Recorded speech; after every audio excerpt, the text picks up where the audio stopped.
li se tako zove? Ne, Golja se zove. Aćimović. Avramović, tačno je, Avram Gojić.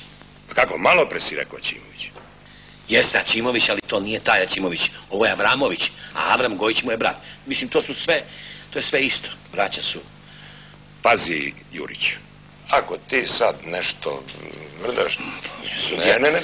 Avram je, on otpada, a Avramović je isto sa bratom zajedno, Aćimovićem, koji isto tu otpada. Samo ostaje Goljić.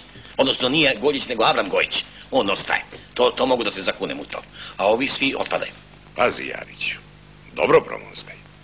Ako taj Gavra, Aćimović, Adam, kako li se već zove, on zaista postoji i potvrdi da je Čutura pre mesec dana upoznao Aleksića, onda može da otpadne ceo spisak koji je podnao Aleksić. Pa Gavra Kaćanski, oni su kumovi. S Pajom? Ne, Paja i ja smo drugovi, a oni su kumovi sa ovim Švabom Miškolcem.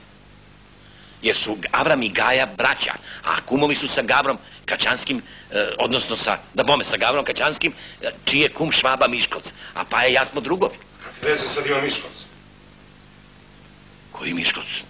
A Miškolc je taj Švaba, on je kum sa Gavrom i sa Pajom. S kojim Pajom? Pa ti si rekao.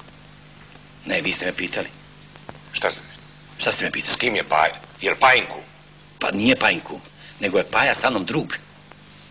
A vi ste kum. Dobro, Jariću, sredi se i razmisli. Kako se zove čovek koji vam je doveo Aleksića? Setio sam se. Kaži. I oca Trta. Pa znaš li mu prezime? Ne znam, a znam gde ste.